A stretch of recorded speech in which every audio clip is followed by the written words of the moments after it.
पवित्र आत्माको तरबार ल्याऊ, जो चाहिँ परमेश्वरको वचन हो।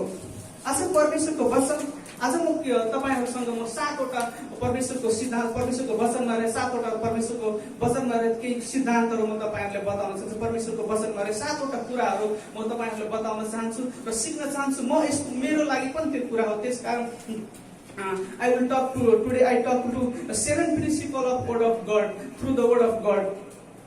आज प्रियहरू म आज परमेश्वरको वचनमा रहेका 7 वटा सिद्धान्तहरू, परमेश्वरको वचनको सिद्धान्तहरू आज म बताउन चाहन्छु, सिक्न चाहन्छु। प्रियहरू हामी सबैजना त्यो कुराहरू सिक्नेछौँ। यहाँ वचनमा यसो लेखिएको छ, एफएसी 6:17 मुक्तिको टोप लगाऊ र पवित्र आत्माको तरबार ल्याऊ, जो चाहिँ परमेश्वरको वचन हो। मुक्तिको टोप, जब परमेश्वरको वचन हामी सिक्छौँ, परमेश्वरको जब वचन हामीमा आउँछ प्रियहरू, त्यो मुक्ति परमेश्वरको वचन आफ्नो नाम भन्दा पनि परमेश्वर आफ्नो वचनलाई उच्च राख्नु भएको छ। प्रियहरू यहाँ भनेको छ मुक्तिको टोप लगाऊ, पवित्र आत्माको तरबार ल्याऊ। पवित्र आत्मा जो परमेश्वर हुन्छ, जो हामीले अगुवाई गर्नुहुन्छ, जसले तपाईको हृदयलाई छिया काट्नुहुन्छ, तपाईको हृदयलाई सत्य बाटोतिर डोर्याउनुहुन्छ।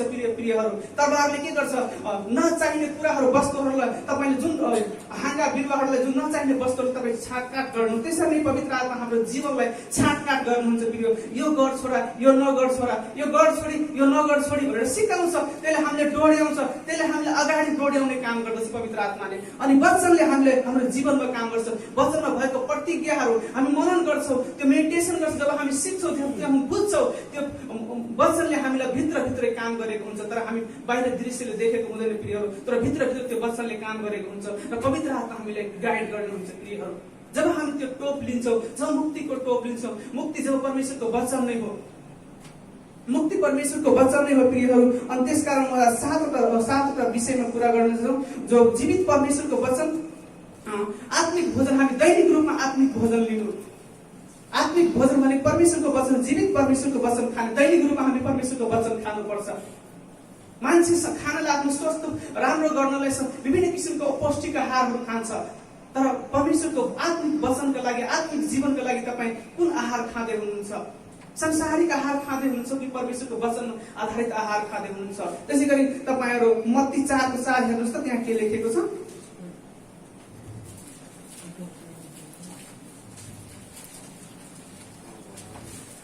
मत्ती 4:4 तर यसुले जवाब दिनुभयो, लेखिएको छ, मानिस रोटीले मात्र होइन तर परमेश्वरको मुखबाट निस्केको हरेक वचनले जीवित रहँदछ। आमेन। तर यसुले जवाब दिनुभयो, लेखिएको छ, मानिस रोटीले मात्र होइन तर परमेश्वरको मुखबाट निस्केको हरेक वचनले जीवित रहँदछ। किन हरेक वचनले जीवित रहँदछ? किनकि परमेश्वरको वचन जीवन हो, मुक्ति दिने आधार हो, मुक्ति दिने परमेश्वरको वचन जीवन दिन्छ। त्यसले हरेक वचनले जीवित रहँदछ। परमेश्वरको जो ज्योति हुनुहुन्छ, परमेश्वरको जो वचन सत्य वचन हो। आदिमा यूहन्ना 1:1 हामी पढ्छौँ, आदिमा वचन हुनुहुन्थ्यो, वचन परमेश्वरसँग हुनुहुन्थ्यो, अनि वचन आदिमा परमेश्वरसँग हुनुहुन्थ्यो, उहाँ देहधारी हुनुभयो, आउनुभयो। वचन आदिमा नै हुनुहुन्थ्यो, त्यो जीवित वचन हुनुहुन्थ्यो परमेश्वरसँग। के भन्छ यहाँ? रोटीले मात्र हामी शारीरिक खानाको लागि, शारीरिक स्वास्थ्य राम्रो राख्नको लागि हामी विभिन्न किसिमको डायटहरू गर्छौँ, विभिन्न किसिमको फलफुलहरू खाने गर्छौँ, विभिन्न किसिमको शरीरलाई चाहिने वस्तु चाहिने पौष्टिक आहारहरू खाने गर्दछौँ। तर हाम्रो आत्मा बचाउनको लागि प्रियहरू, जो अनन्तसम्मको लागि मर्दैन, त्यो आत्मा बचाउनको लागि हामी आज के गरिरहेका छौँ त? आत्मा बचाउनको लागि परमेश्वरको वचन हामी दैनिक रूपमा खाइरहेको छ कि छैन? ध्रुव शिष्यले प्राय वचन बाँड्दाखेरि उहाँले भन्छ कि मेरो घरमा पहिला आत्मिक भोजन हुन्छ, त्यसपछि शारीरिक भोजन हुन्छ। मलाई मन पनि पर्छ त्यो कुरा, किनकि जब तपाईँ, म चेक गरेको त्यो कुरा, जब तपाईँ पहिला वचन अध्ययन गर्नुहोस्, वचन पढ्नुहोस्, अनि त्यसपछि त वचन पढिसकेपछि तपाईँ 1 घन्टा 10 मिनट 20 मिनट वचन अध्ययन गर्नुहोस्, अनि त्यसपछि कुनै काम गर्नुहोस्, तपाईँभित्र एकदम उत्साह हुन्छ एउटा, अनि छुट्टै किसिमको तपाईँको सोच हुन्छ, छुट्टै किसिमको तपाईँभित्र एउटा उत्साह हुन्छ। न कि तपाईँ दिनभरि तपाईँ मोबाइल चलाउनुहोस्, केही कुरा गर्नुहोस्, अनि खाना पकाउनुहोस्, त्यसपछि वचन हेर्नुहोस्, तपाईँ केही बुझ्दैन। मैले त्यो कुरा रियलाइज गरेँ, केही बुझ्दैन तपाईँ। तर तपाईँ जब पहिले परमेश्वरको वचनलाई पहिलो स्थान दिनुहुन्छ, अनि परमेश्वरको वचन जब पढ्नुहुन्छ, अनि त्यसपछि कुनै काम गर्नुहुन्छ, त्यसपछि तपाईँको जीवनमा त्यो वचनले तपाईँले खेलाउँदै, वचनले तपाईँको हृदयमा काम गर्दै तपाईँ त्यो काम एकदम सहज तरिकाले गर्न सक्नुहुन्छ। प्रियहरू हितोपदेश 16 3ले त्यसै भनेको छ, तैँले गर्ने जुनसुकै कुरा परमप्रभुलाई सुम्पिँदै तेरो योजनाहरू सफल हुन्छ भनेको छ। जब तपाईँ परमेश्वरको वचन नरहे ती कुराहरू पहिला तपाईँ आत्मिक भोजन गर्नुहुन्छ, त्यसपछि तपाईँको शारीरिक भोजन पनि परमेश्वरले जुटाउनुहुन्छ प्रियहरू। के तपाईँ त्यो आत्मिक भोजनको लागि तिर्खाउनु भएको छ कि छैन? त्यो दैनिक वचन पढ्नु भएको छ कि छैन? दैनिक वचन अध्ययन गर्नु भएको छ कि छैन? दैनिक रूपमा परमेश्वरको वचन खानु भएको छ कि छैन? जो व्यक्ति आत्मिकमा बलियो हुन्छ नि प्रियहरू, त्यो शारीरिक रूपमा पनि त्यतिकै बलियो हुन्छ, त्योभन्दा बढी बलियो शारीरिक रूपमा। आत्मामा जो व्यक्ति बलियो हुन्छ नि, त्यो शारीरिक रूपमा पनि त्यतिकै बलियो हुन्छ। दाउद आत्मामा बलियो थियो, गोलियत त शारीरिक रूपमा यत्रो ठुलो मोटो थियो, उसको कत्रो अग्लो 7 फिटको थियो, अनि दाउद कहाँ उसको सामने सानो फुच्चो थियो। तर किन दाउद आत्मामा बलियो थियो? परमेश्वरको अभिषिक्त थियो, परमेश्वरको वचन उसमा थियो।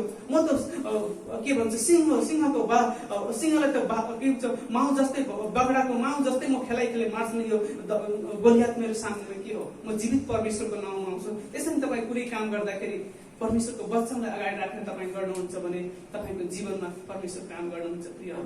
के यो कुराहरू आत्मिक रूपमा तपाईँहरू खोज्नु भएको छ कि छैन? परमेश्वरले पहिलो स्थान दिनुभएको छ कि छैन? परमेश्वरले पहिलो ग्राह्यता दिनुभएको छ कि छैन? जब तपाईँ कुनै कामलाई पहिलो ग्राह्यता दिनुहुन्छ, त्यसपछि तपाईँ वचनलाई दिनुहुन्छ भने तपाईँको जीवन त्यति प्रभावकारी हुँदैन। तर तपाईँ जब पहिलो स्थान परमेश्वरलाई दिनुहुन्छ, त्यसपछि तपाईँ कुनै काम गर्नुहुन्छ, तपाईँको जीवनमा असल काम हुन्छ, त्यो काम सफल भएर जान्छ। यसकारण प्रियहरू, म भन्न चाहन्छु कि आज परमेश्वरले पहिलो स्थान दिनुभएको छ कि छैन? आत्मिक भोजन खानु भएको छ कि छैन? जब तपाईँ आत्मामा बलियो भयो भने शरीरमा पनि बलियो हुन्छ प्रियहरू। हामी मर्ने के हो? आत्मामा न मर्ने हो। शरीर त त्यसै माटोमा जान्छ। आत्मामा मर्यो भने हाम्रो आत्मा एकपल्ट मर्ने मान्छे दुईपल्ट के भन्छ, दुईपल्ट जन्मिने मान्छे एकपल्ट मर्छ र एकपल्ट मर्ने मान्छे दुईपल्ट मर्छ जन्मिन्छ भनेर त्यस्तो कुरा हाम्रो आत्मामा सिकाएको छ। हामी शरीरमा एकपल्ट मर्छौँ, शरीरमा एकपल्ट मर्यो भने हाम्रो आत्मा माटो मिसेर जान्छ। तर हामी आत्मामा एकचोटि हामी यसै आमाको कोखबाट जन्मिएका छौँ र एकचोटि हामी पानी र बत्तिसाबाट जब जन्मिन्छौँ, प्रभुमा आएर जब नयाँ जीवन पाउँछौँ, त्यसपछि हामी अनन्तसम्मको बाँच्छौँ। यसकारण तपाईँ आत्मामा कति बलियो हुनुहुन्छ प्रियहरू? आत्मिक रूपमा तपाईँ कति बलियो हुनुहुन्छ? आत्मामा तपाईँ बलियो भयो भने तपाईँ शरीरमा अवश्य बलियो हुनुहुन्छ, म विश्वास गर्दछु। तपाईँ यो कुरा रियलाइज गर्नुहोस् प्रियहरू, म रियलाइज गरेछु ती कुराहरू। त्यसकारण म यो कुरा भन्न चाहन्छु तपाईँलाई। त्यसकारण तपाईँ दैनिक रूपमा वचन खानु भएको छ कि छैन? पहिलो बुँदा।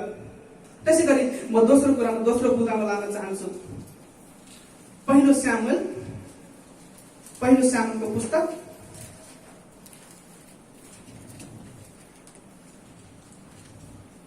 30 अध्यायको 6 हेर्नुहोस् त। आफ्ना छोराछोरीहरू लगिएका हुनाले मानिसहरूले दुःख मानेर दाउदले ढुङ्गाले हान्ने धम्की दिन लागे। दाउद अन्यलमा परे, तब दाउदले परमप्रभु आफ्ना परमेश्वरबाट बल पायो। आमेन। आफ्ना छोराछोरी लगिएको हुनाले मानिसहरू दुःख मानेर दाउदलाई ढुङ्गाले हान्ने धम्की दिए र दाउद अन्यलमा परे, तब दाउदले परमप्रभु आफ्ना परमेश्वरबाट बल पाए। जब दाउदको युद्ध हुँदा समयमा, त्योभन्दा अगाडिको समयमा त्यो उसको विद्रोहीहरूले उसको घर परिवारले उसको मानिसहरूले सबैलाई लुटेर लगेको थियो। अनि त्यसपछि दाउद त्यसको मानिसहरू, दाउद त्यत्रो ठुलो मानिस भएर के गर्यो भने सबैले लुटेको उसको विरुद्धमा मानिसहरू त्यसलाई ढुङ्गाले हार्ने निर्णय गर्यो। तर परमेश्वरको वचनले भन्दछ, यहाँ 6ले भन्दछ, तर अनन्तमा पर तब दाउदले परमप्रभु आफ्ना परमेश्वरबाट बल पाए। किन प्रियहरू? दाउद आत्मामा बलियो थियो प्रियहरू। त्यसरी मान्छेहरूको बीचमा त्यसरी सबै मान्छे उसको विपक्षमा आउँदा पनि दाउद हरेस खाएन, किनकि मेरो पक्षमा परमेश्वर हुनुहुन्छ भने त्यो आत्मामा बलियो थियो प्रियहरू। जब आत्मामा बलियो हुन्छ त्यो मानिस, त्यो कहिले हरेस खाँदैन, त्यो कहिले त्यो परमेश्वरको दृष्टिकोणलाई हेर्छ, परमेश्वरको उपस्थितिलाई हेर्छ, परमेश्वरको समझलाई हेर्छ, परमेश्वर मेरो जीवनमा यो काम गर्नुहुन्छ भने त्यो कुरालाई हेर्छ। तर मानिसहरूको समझलाई हेर्दैन प्रियहरू। त्यसैको याकुब 2:17 हेर्नुहोस् त के लेखेको छ। याकुब 2:17। विश्वास पनि काममा प्रकट हुँदैन भने त्यो विश्वास मिथ्या हो। बोल्डसँग पढिदिनुहोस् न, कोही पाउनु भएन। यसरी विश्वास पनि काममा प्रकट हुँदैन भने त्यो विश्वास मृत हो। आमेन। यसरी कुनै पनि विश्वास जब म परमेश्वरमा विश्वास गर्छु भने त्यो विश्वास हाम्रो काममा प्रकट हुन्छ। प्रकट भएन भने त्यो विश्वास मृत हो। हामी जुन विश्वास हृदयमा राखेका छौँ त्यो विश्वासमा हामी बलियो भएन भने, त्यो विश्वास हाम्रो जीवनमा काम गरेन भने त्यो विश्वास मृत हो प्रियहरू। किनकि हामी जुन प्रार्थना गरिरहेको छ, जुन कामको लागि प्रार्थना गर्छौँ त्यो हाम्रो जीवनमा त्यो देखा पर्नुपर्छ, हाम्रो व्यवहारमा त्यो काम आउनुपर्छ प्रियहरू। न कि हामी देखावटी रूपमा ठुलो फरिसीहरू जस्तो प्रार्थना गर्ने तर व्यवहारमा वास्तविकता लाइफमा केही छैन प्रियहरू। त्यो हाम्रो कुरा व्यवहारमा त्यो कुरा आउनुपर्छ। यहाँ मैले विश्वासमा बढ्नुपर्छ भन्नुको मतलब हाम्रो विश्वास बढ्छ।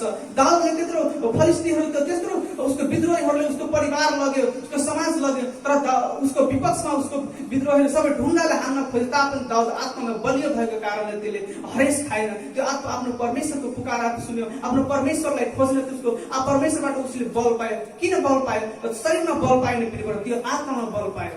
जब आत्मिक रूपमा त्यो बलियो भयो त्यसपछि शरीरमा पनि बलियो भयो प्रियहरू। अनि भन्छ जब हाम्रो विश्वास आउँछ त विश्वास हाम्रो काममा परिवर्तन हुनुपर्छ। हाम्रो विश्वास चाहिँ काममा परिवर्तन हुन्छ। काम हुनुपर्छ हाम्रो विश्वासबाट। मेरो विश्वासबाट म यसरी प्रार्थना गरेको छु, यो कुरा भएको छ भने तपाईँमा त्यो परिवर्तन हुनु, तपाईँको त्यो रियल लाइफमा त्यो कुरा उतारिनुपर्छ प्रियहरू। त्यो कुरा हुनुपर्छ, त्यो कुरा देखा पर्नुपर्छ प्रियहरू। जुनसुकै कुरा तपाईँ आत्मामा सोच्नुहुन्छ नि म यो गर्छु भनेर तपाईँको वास्तविक लाइफमा त्यो कुरा हुन्छ भने त्यो विश्वास हो, त्यो रियल विश्वास हो प्रियहरू। त्यो कुरा हुँदैन भने बाहिर देखावटीमा ठुलो प्रार्थना गरे तर उसको रियल लाइफमा केही हुँदैन भने त्यो विश्वास होइन। त्यो विश्वास भनेको मृत विश्वास हो। के तपाईँ आत्मिक रूपमा जीवित विश्वास गर्नुपर्छ? किनकि हाम्रो परमेश्वर जीवित हुनुहुन्छ प्रियहरू। दोस्रो कुरा दोस्रो मुद्दामा यसो विश्वासमा बढ्नु। विश्वासमा हामी यसरी बढ्न सक्छौँ जसरी दाउदले हरेस खाइन परमेश्वरबाट बल पाए। तेस्रो नम्बर बुदामा प्रियहरू, तेस्रो नम्बर बुदाको तपाईँहरू हितोपदेश 18:21 पढ्नुहोस् त। त्यसैगरी एफिसी 4:29 पाउनुभयो, पढ्नुहोस् त 18:21। त्यसपछि एफिसी 4:26-29 जीवन र मृत्युको शक्ति जिब्रोमा हुन्छ, त्यसलाई प्रेम गर्नेले त्यसका फल खानुपर्छ। त्यसैगरी एफिसी 4:29 तिमीहरूका मुखबाट कुवाक्य ननिस्कोस्, तर समय सुहाउँदो र सुधार गर्ने मिठो वचन मात्र बोल्ने गर, जसबाट सुन्नेहरूलाई अनुग्रह मिलोस्।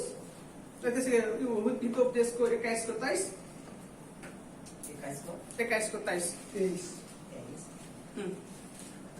त्यसरी आफ्नो मुख र जिब्रो सम्हाल्नेले आफूलाई आपद विपदबाट जोगाउँछ। त्यसैगरी हितोपदेश 6:2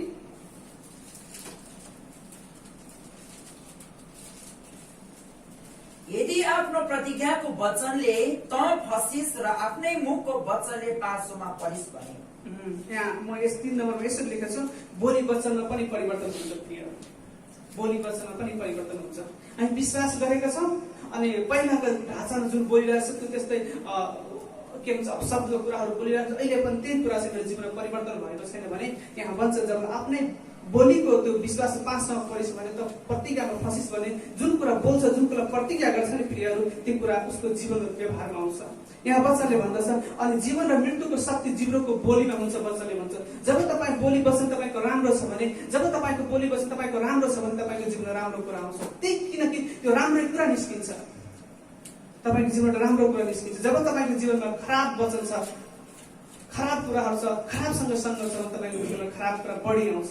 अनि त्यही कुरा मुखबाट आउँछ अनि त्यो कुरा घोषणा गरिरहेको हुन्छ। अनि वचनमा जब आफ्नो बोलीको प्रतिज्ञामा फसिस भने त्यो कुराहरू तपाईँको जीवनमा देखा पर्न थाल्छ। तपाईँ खराब कुरा कुनैसँग के भन्छ खराब मानिससँग सङ्गत गर्नुहोस् न, त्यस्तै कुरा बोल्छ अनि तपाईँ पनि त्यस्तै कुरा सिकाउँछ अनि त्यस्तै कुरा मुखबाट उच्चारण आउँछ अनि तपाईँ त्यस्तै हुँदै जानुहुन्छ, न कि राम्रो हुनुहुन्छ। त्यस्तै कुरा तपाईँको जीवनमा देखा पर्न थाल्छ। खराब आउँछ भने खराबै, अपशब्द आउँछ भने अपशब्दै कुरा तपाईँको जीवनमा आउँछ। अनि यहाँ वचनले भन्दछ जीवन र मृत्युको शक्ति जिब्रोको बोलीमा छ। तपाईँ कसरी बोल्दै हुनुहुन्छ, तपाईँको बोली वचनमा कस्तो छ, तपाईँको बोली वचनमा कस्तो परिवर्तन भएको छ। पहिला विश्वासी थिएनौँ प्रियहरू, अझ विश्वासमा आएको छ, अझ सत्य परमेश्वरलाई चिनेको छौँ। सत्य परमेश्वरको वचन हुन्छ जीवन र मृत्युको शक्ति जिब्रोको बोली। तपाईँको जीवनमा तपाईँको मुखबाट जीवन निस्कन्छ कि मृत्यु निस्किरहेको छ। यदि तपाईँको जीवन मुखबाट जीवन आउँछ भने तपाईँको जीवन देखा सुरु हुन थाल्छ, तपाईँको परिवारमा जीवन देखा सुरु हुन थाल्छ। तर तपाईँको जीवनबाट मृत्युको कुरा आउँछ भने त मृत्युको कुराहरू आउन थाल्छ प्रियहरू। कसैले तपाईँ राम्रो सोचले राम्रो व्यवहारले तपाईँ बोल्नु भयो भने तपाईँले उसले आदर गर्छ। तर तपाईँ कसैले नराम्रो सोचले बोल्नु भयो, गलत खराब कुरा बोलिदिनु भयो तपाईँ उसले पनि त्यस्तै रियाक्सन आउँछ त्यसमा। के तपाईँको आजको बोली वचन कस्तो छ? 3 नम्बर पोइन्ट, बोली वचन तपाईँ कस्तो छ, कस्तो तपाईँको व्यवहार छ, कस्तो तपाईँको बोली वचन छ। आज विश्वासी हामी छौँ, कसरी बोलिरहनु भएको छ? किनकि हाम्रो मुखमा मृत्यु र शक्ति दुवै परमेश्वर राखिदिनु भएको छ। एफिसी 4:29 पढ्नुभयो है? एकपल्ट त्यसलाई फेरि पढिदिनुहोस् न, पाउनुभयो भने। तिमीहरूका मुखबाट कुवाक्य ननिस्कोस्, तर समय सुहाउँदो र सुधार गर्ने मिठो वचन मात्र बोल्ने गर, जसबाट सुन्नेहरूलाई अनुग्रह मिलोस्। आमेन। समय सापेक्ष समय सुहाउँदो मिठो वचन मात्रै बोल्न गर, जसबाट सुन्नेलाई अनुग्रह मिलोस्। हामी विश्वासीले गाली गर्यो भने त्यो उसले अनुग्रह आउँछ? कस्तो क्रिस्चियन हो भनिदिन्छ तुरुन्तै। तर हामी विश्वासीले आशिष, कुनै उनले गाली गरे भने पनि आशिष त परमेश्वरले आशिष दिनुभएको होस् भनेर तपाईँ भन्नुभयो।